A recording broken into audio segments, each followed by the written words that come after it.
The first thing you learn about a mountain in winter is that it doesn't care what you planned. I'd been running the ground rig out of Bishop County for 11 years by then, long enough to stop believing in the version of medicine they sell on television, long enough to have opinions about hospitals, most of them low. A flight medic learns to trust the crew he can see and doubt everyone behind glass doors, because the people behind glass doors have never had to keep a man breathing in the back of a truck at 2 in the morning, while the road tries to throw them both into a gorge. So when they float me into the ER to cover a short-staffed night, and they did that more and more, that last bad winter, I came in already sour, already sure I knew what I'd find. What I found first was the pecking order. Bishop County Regional isn't a big place. 40 beds, one real trauma bay, a helipad on the roof that half the year is more decoration than function because the weather up on the ridge does what it wants. But small hospitals grow the same little kingdoms big ones do, and this one had a king. Dr. Aldous Prather ran the night the way some men run a table at cards, loud, certain, generous with a laugh as long as the laugh was his. He had 2 residents who orbited him like they'd been assigned to it. A young one named Sorrel who wanted to be Prather so badly it came off him like cologne, and a quieter one named Beck who at least had the decency to look uncomfortable when the jokes ran cruel. They were mid-joke when I walked in that night, stamping snow off my boots, and the joke was about the new nurse. She was standing at the far counter, restocking a supply drawer, and she wasn't reacting to any of it, which I took at the time for slowness. She was maybe 40, though it was hard to say, one of those faces the weather has been at, older around the eyes than the rest of her. Dark hair pulled back tight and plain, hands moving through the drawer without looking, the way you move through a thing you've done 10,000 times. Name tape on her scrubs read REYES in block letters. She'd stitched herself, crooked, like the machine had fought her. "There she is," Prather said, seeing me, playing to the room. "Cutler, meet our newest acquisition. Came to us from, where was it again? Some clinic out past the county line. Real high-volume operation, I'm sure." Sorrel laughed on cue. "We've been trying to figure out all week if she can actually talk or if they just sent us a very quiet mannequin." "I can talk," Reyes said. She didn't look up from the drawer. Her voice was low and even, and it landed in the room without hurrying, and something in the flatness of it should have told me more than it did. "She talks." Prather spread his hands like a man who'd won a bet. "See, I told you, Sorrel owes me lunch." I put my bag down and said nothing. I'd been in enough rooms to know that when a crowd of men have decided one person is the shift's entertainment, the smartest thing a newcomer can do is not become the second act. So I let it sit. But I watched her, the way you watch anyone you can't file yet, and I cataloged the things that didn't fit. She restocked that drawer in an order that wasn't the hospital's order. She was building it the way a person builds a kit they'll have to reach into blind, in the dark, without time, the most needed things where a hand falls first. Nobody stocks a drawer like that unless they've had to work out of one when the lights were the enemy. When the doors banged and a gust of ridge wind came through with the cold, she glanced up at the ceiling, at nothing, a quick reflexive read, and I realized she was listening to the weather. Reading it, the way you read weather when weather can kill you and everyone you're carrying. I didn't have the piece yet. I just knew the shape of it was wrong for a farm clinic nurse, and I filed that, and I went to check my rig. Around 10, the mockery found its second wind, because Prather had gotten bored, and bored men in kingdoms turn cruel to feel awake. A drunk had come in off the highway with a laceration to the scalp, bleeding theatrically the way scalps do, and Reyes had him in a chair getting pressure on it before anyone told her to. Clean, fast, unbothered by the blood or the man's swinging temper. Prather drifted over with Sorrel in tow and stood watching her work with a smile that had nothing warm in it. "Careful," he said. "That's real bleeding, not the kind you probably saw a lot of out at, what was it, the vaccine clinic." "Pressure and elevation'll hold it," Reyes said, not to him, to the drunk, keeping the man's eyes on hers. "You're fine. You're going to be fine. Look at me." You know, Prather went on to the room now because the room was his audience. I've always found there's two kinds of people in a hospital. There's people who chose the hard road, who put in the years, who earned the right to stand where they're standing. He let that hang. And then there's people who ended up here, who drifted in when nowhere else would take them. And you can always tell the difference. It's in the hands. He nodded at hers, which were steady on the drunk's scalp, steadier than mine would have been.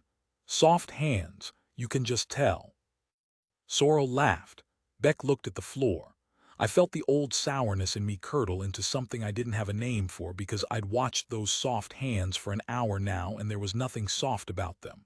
They were the surest hands in the room. But I was the floated-in ground medic, the outsider, and it wasn't my kingdom to talk in, so I didn't. That's a thing I've had to live with since. That I didn't.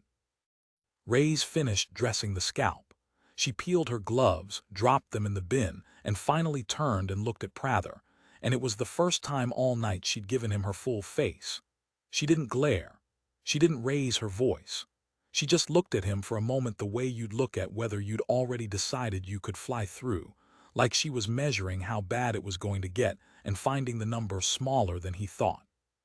"You're probably right about the hands," she said quietly. "Mine have done a lot of the wrong kind of work." And she went back to her drawer. Prather took it as a win. He clapped Sorrel on the shoulder and went off to hold court by the coffee, satisfied. And I stood there with the strangest feeling I'd had in years. The feeling of a man who's just watched somebody win an argument by agreeing and lose nothing, and let the other fellow walk off carrying the loss without knowing he had it. The thing that made me finally ask came near 11, in the lull, when I found her checking the crash cart alone. She had her sleeves shoved up to get at the lower drawers, and on the inside of her left forearm, where a long-sleeve scrub top usually hides it, there was a scar. Not a surgical scar. I've seen enough of the other kind to know the difference at a glance. This was a burn, old, healed years ago, the skin gone smooth and shiny and pulled the way skin pulls when fire has been at it and time has done its slow work since. It ran from her wrist halfway to the elbow, and there was a second one, smaller, on the back of the same hand. And the way she moved that hand told me it still didn't do quite everything the other one did. "Aircraft?" I said. I don't know what made me say it. Maybe it was the burn pattern which I'd only ever seen on one kind of person. Maybe it was the weather reading and the drawer and the hands. Maybe 11 years of watching people had finally added something up. She stopped, looked at me. For the first time all night somebody in that building had said a true thing to her, and she knew it was true. "You flew," I said. It wasn't a question anymore. "A while ago," she said. "What do you fly?" She closed the crash cart drawer, snapped the seal, and stood, pulling her sleeve back down over the scar in a motion so practiced it was almost a reflex. "Hide it, cover it, don't let the room have it." "Helicopters," she said. "Long time ago. Different life." And there was a door closing in her voice, polite but final, and I've been a paramedic long enough to know when a person has decided you've reached the edge of what they'll give, so I let it go. "They give you a hard time," I said instead, nodding toward Prather's kingdom by the coffee. "You don't have to take that." She almost smiled. It was the closest thing to warmth I'd seen off her all night. "Men like that," she said, "I've flown into worse. This is nothing." And she said it not as a boast, there was no boast anywhere in her, but as a plain surveyed fact, the way you'd say a grade was steep or a river was cold. "This is nothing. I've flown into worse." I didn't know yet what worse she meant. In a couple of hours I'd know exactly, and I'd carry it the rest of my life. But right then the radio on my hip crackled. And Dispatch's voice came through the static with the particular flatness it gets when the news is bad. And everything about that night changed shape. "Bishop County, be advised. We've got a multi-vehicle up on the Route 9 grade above the switchbacks, ice. Multiple entrapments, multiple criticals. Ground units are..." The dispatcher paused and I heard him swallow. "Ground units are not going to make it up that grade in time. Roads are sheeted. We're launching air. MEDEVAC's inbound to your pad. ETA 15, weather permitting." Weather permitting. I looked out the ambulance bay doors at the parking lot, where the lot lights had become three soft smears in a wall of glowing white, and I thought, weather is not going to permit anything. Prather had come alive the way some doctors do when a real one lands, the kingdom forgotten, the physician underneath it suddenly present. He was calling for the trauma bay to be cleared, for blood, for the ore to be told. Beck was already moving. Sorrel was moving too, faster than he was useful. The little ER was folding itself into readiness, and for a minute I remembered why people still choose to work in these places, why they put up with the Prathers to be in the room when it counts. But the helipad was on the roof, and the roof was in the storm, and I'd been on enough flights to feel the problem before anyone in that building said it out loud. I keyed my radio. Dispatch Cutler at Bishop. What's the ceiling on that ridge right now? What's the visibility on the pad? A pause, then, Cutler, it's bad, ceilings on the deck. Pad cameras showing near zero, blowing snow. The crew's going to have to make a call on the approach. Near zero. On a rooftop pad on a ridge in the dark in a blizzard. I'd flown enough ride-alongs to know what that meant for the men and women in that aircraft. It meant they'd be coming down a hole in the weather they couldn't see the bottom of, into a landing zone the size of a postage stamp, with the mountain waiting on every side of it. It meant that somewhere out in that white, 3 or 4 people I'd never met were about to bet their lives on their own hands. And it meant, though I didn't understand it yet, that the one person in Bishop County Regional who had ever done exactly that, who had put an aircraft into a hole she couldn't see the bottom of, for people she'd never met, because they were dying and no one else was coming, was standing 8 feet away from me, restocking a drawer, being called soft-handed by a man who'd never in his life carried anything heavier than his own certainty. The overhead speaker crackled to life with the pad camera's audio feed. Someone in the ER had patched it through so we could hear the aircraft come in, and under the wind I heard the first far-off beat of rotors. You feel a helicopter before you hear it clean. It comes up through the floor, through your chest, a pressure more than a sound, and then the wind tears it away and gives it back, tears it away and gives it back, so the aircraft seems to be arriving and leaving at the same time. I've stood on a lot of pads waiting for that sound, and it has never once stopped meaning something to me. But that night it meant dread because the beat was wrong. It was searching. It was a crew hunting for a hole in the weather that wasn't there. Then the radio in the trauma bay, the base station that talks to the aircraft, came alive with a voice. And the voice was young, and it was working very hard to sound like it wasn't afraid. Bishop Pad Dustoff, MEDEVAC 24, we are 3 miles out inbound your pad, we do not static tour it, we do not have your pad visual. Repeat, no visual on the pad, we're in the soup up here. Requesting anything you've got. Lights, a voice, anything. Prather stood by the base station with the handset in his hand and his mouth slightly open, and for the first time all night the king had nothing to say. He was a fine ER doctor. He was not a pilot, and he knew, standing there, that nothing he'd ever learned reached the thing that was happening 3 miles out and closing in the dark. He keyed the mic. MEDEVAC 24, this is Bishop County. The pad lights are on, we're hold on. He turned to Beck. Are the pad lights on? Somebody confirm the pad lights. They're on, Beck said. They can't see them, it's the snow. MEDEVAC 24. A second voice came now, older, the aircraft commander, and it had that terrible airline calm that pilots put on precisely when things are worst. Be advised, we are going to attempt one approach. If we don't break out by minimums, we're going to have to divert, and a beat, and your criticals up on that grade are going to be waiting a long time for the next bird. We'd like to make this one count. Anybody down there talk us in? Silence in the trauma bay. Prather looked at the handset like it had turned to something live in his hand. Sorrel looked at Prather. Beck looked at the speaker. I looked at all of them, and I understood, in the cold, clean way you understand things in an emergency, that not one person in this hospital knew how to do what that aircraft was asking. You cannot fake a ground-controlled approach. You cannot bluff a crew down through a mountain. Either you have stood in that seat and know exactly what a pilot needs to hear and when, or you are a voice making it worse. And then Ray's set down the tray she was holding. She crossed the bay without hurrying. She never once, that whole night, hurried. And I have thought since that this was the most frightening and the most reassuring thing about her, that a woman could move at a walk through the worst of it. And she held out her hand to Prather for the handset. Not a request. Her hand was just there, open, waiting, the burned scar showing at the wrist where the sleeve had ridden up, and something in her face had changed so completely that Prather put the mic in her palm without a word. The king handed over the crown and didn't even feel it leave his head. "What are you doing?" Sorrel started. "She's a..." "Quiet," I said. It came out of me hard enough that he shut his mouth, and I don't think either of us knew until that second that I'd decided whose side I was on. Ray's keyed the mic, and when she spoke, her voice was not the low, flat voice she'd used all night.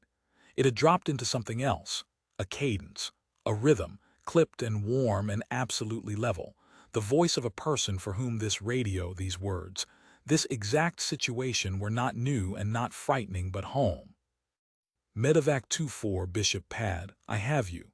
Stop your approach descent, level off and hold what you've got. Don't chase the pad. You're going to fly my numbers, not your eyes, you copy." A pause on the other end. Then the aircraft commander, and I heard the change in him too, the way a drowning man's grip changes when a hand closes on his wrist. "Bishop 2-4, we copy, go ahead. Who am I talking to?" "You're talking to somebody who's done this," Ray said. "That's all you need. Give me your heading and your altitude and let's get you and your crew on the ground." What happened over the next 11 minutes I have never been able to fully describe to anyone who wasn't in that room, and I've stopped trying. But I'll set it down here as plain as I can, because it's the truest thing I've ever watched a human being do. She talked them down. She stood at that base station with the pad cameras white nothing on the monitor above her, and she built the approach in the air with her voice. She had Beck get her the pad's exact elevation off a placard by the roof door, and she did the arithmetic in her head, out loud, fast, converting, and she started feeding the crew a descent. Not the pad, never the pad, she never once told them to look for the pad. She gave them numbers. "Come left 2 degrees. Hold that. You're going to feel like you're too low. You're not, trust the number, not your stomach, altitude." And the crew would read back an altitude and she'd say, "Good. That's mine, keep coming, left 1 more." She was flying it. She didn't have a stick or a collective or a single instrument in front of her, and she was flying that aircraft down through a mountain with nothing but the arithmetic in her head and a voice that never, not once, climbed a half-tone toward panic. When the commander's readback came back tight, too fast, the fear starting to get into his numbers, she'd slow her own voice down deliberately to pull his down with it, the way you steady a spooked animal by being the calmest thing in the field.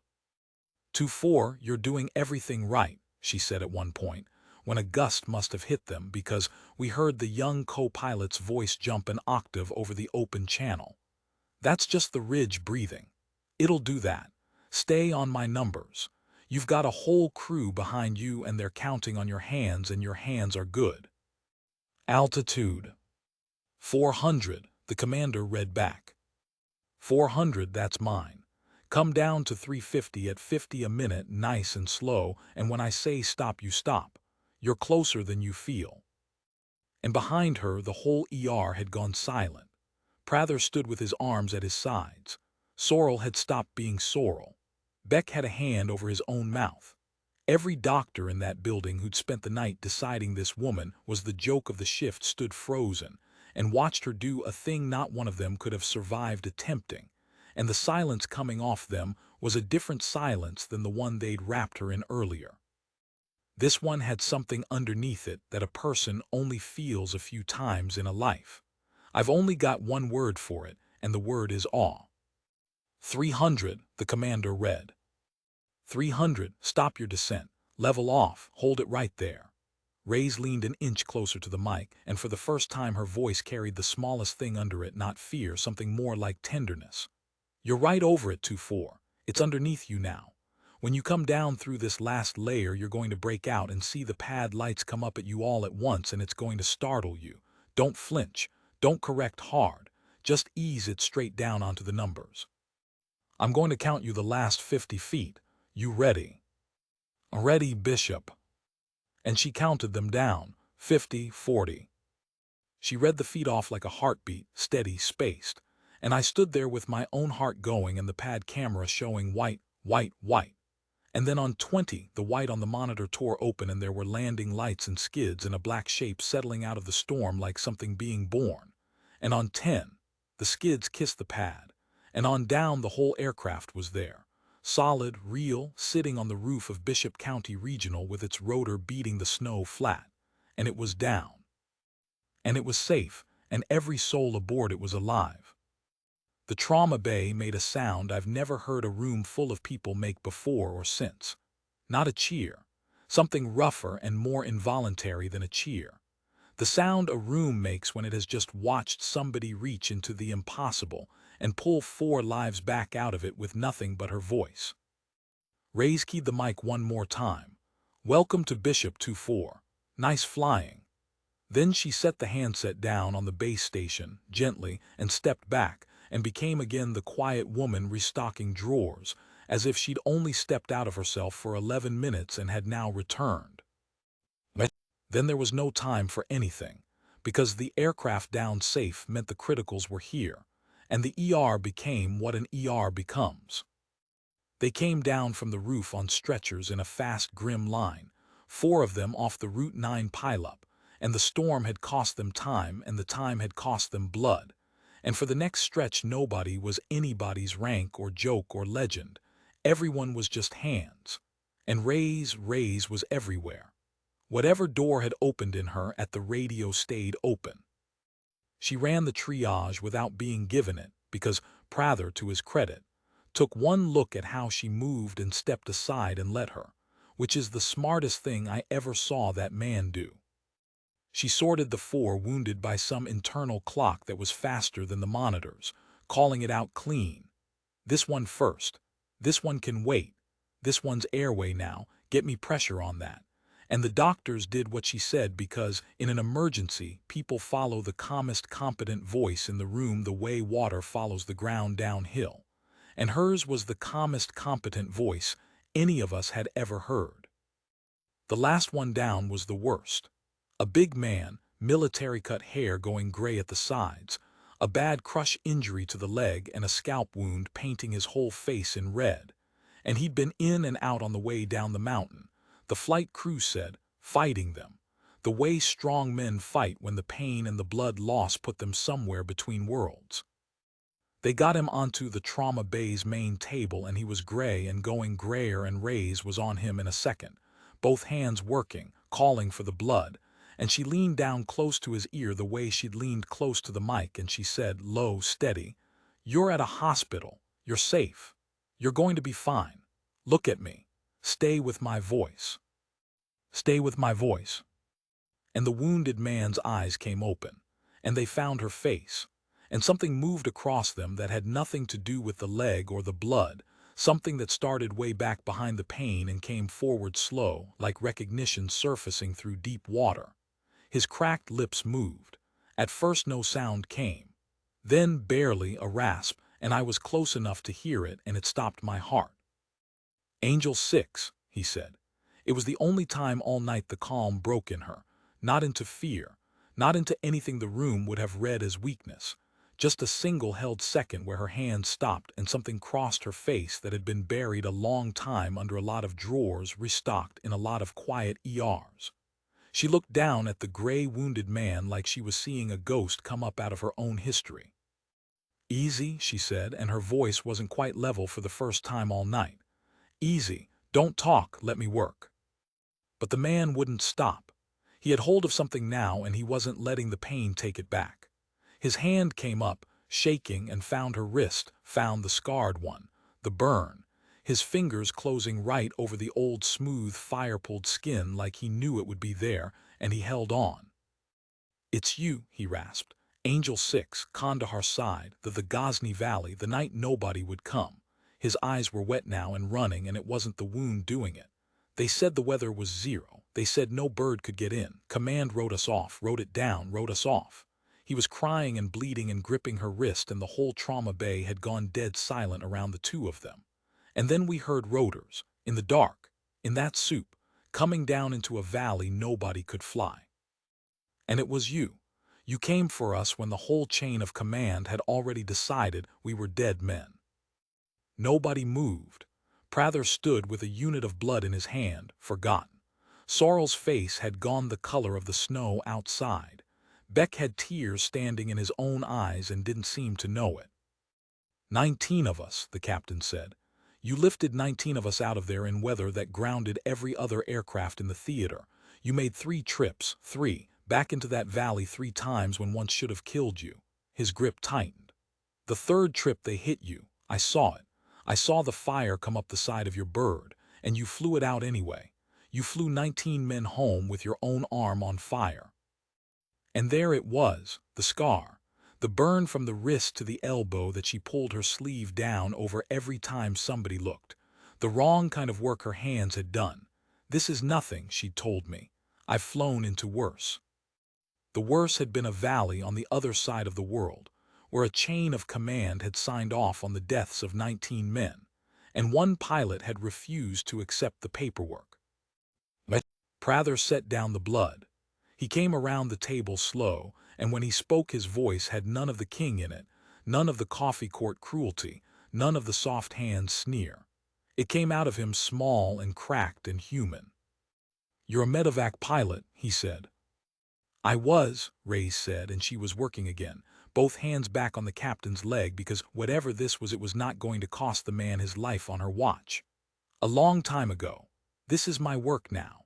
She glanced up just once at Prather, and there was no triumph in it, no I told you, none of the small revenge a lesser person would have been owed and would have taken. Just the level survey she'd given the drunk, the storm, the whole long night. Hold pressure here, she told him, and stop looking at me and help me save your patient. And Prather, the king, the man who'd spent a night deciding this woman drifted in when nowhere else would take her, Prather said, yes, ma'am, and put his hands where she told him and did what she said. They saved the captain. It took the rest of the night and all 4 of them and the flight crew who wouldn't leave until they knew, but they saved him, and they saved the other 3 too. And by the time the storm broke gray in the east, there were 4 people alive in that hospital who would not have been alive if a farm clinic nurse with soft hands had happened to be off shift. The salute came at dawn. They'd gotten the captain stabilized and up to a bed, and word had gone around the way it does in a small hospital, so that by the time the sun came up over the ridge, there were more people crowded into that ICU doorway than had any business being there, nurses off other floors. The flight crew, Prather and his residents, me. The captain was awake, pale and stitched and splinted and pumped full of somebody else's blood, but awake and clear-eyed, and he'd asked for her. Reyes came in still in her scrubs, tired the way you're tired when you've been the calmest thing in a hurricane for 8 hours. She came to his bedside plain and quiet, the way she did everything, and she said, you should be resting. And the captain, who could not stand, who had a crushed leg and 40 stitches and a body that had no business trying, the captain put his hands on the rails of that bed and he pushed himself up. Beck moved to stop him, and I caught Beck's arm, because I understood what was happening and I understood it could not be stopped and should not be. The big man dragged himself upright against everything his body was telling him, until he was standing, swaying, holding the rail with one hand, on a leg that screamed, and with the other hand he came to attention as best a broken man can, and he brought that hand up slow and level and true to his brow, and he held the salute. Captain James Aldair, he said, his voice shaking with the effort of standing and not with anything else, United States Army. One of 19 men who are alive because of you, ma'am. I have waited 11 years to do this. And he held it, standing on his ruined leg in the gray dawn light, saluting the night nurse the doctors had laughed at. The room came apart quietly. I will not pretend I kept my own eyes dry, because I didn't, and neither did Beck, and neither, I saw, did Prather, who stood in that doorway with his whole kingdom fallen down around him and had the grace at last to be glad of the ruins. Sorrel had his hand over his mouth. Nobody said a word, because there was nothing in any of us big enough to say. Ray stood and let him hold the salute for one long moment, because she understood, the pilot in her understood, that this was a thing he needed to give more than she needed to receive, and that the kindest thing she could do was let him finish it. And then she came to attention herself, the old habit rising up through 11 years of quiet like it had never left, and she returned it, crisp, clean. Both of them holding it there in the dawn, the wounded captain and the pilot who'd flown into a valley the world had written off. "Get back in bed, Captain," she said gently when it was done. "That's an order." "Yes, ma'am," James Alder said, and let himself down and grinned at her through the pain like a boy. "Still following your orders, 11 years later." I went back to the ground rig after that. You always do. The storm passed and the roads opened and the world went on needing people carried through the dark, and I carried them, and I've carried a great many since. But I've never once floated into an ER since that night and looked at the quiet one, the plain one, the one the loud men have decided is the joke of the shift. I've never once looked at that person and let it stand. Because I stood in a room for one whole night believing what the loud men believed, and I was wrong. And being wrong cost me nothing only because a wounded captain came down out of a mountain to correct me. People ask me sometimes when the story comes up what the most impressive thing I ever saw a medical person do was. They expect a surgery, some heroic save, some famous set of hands.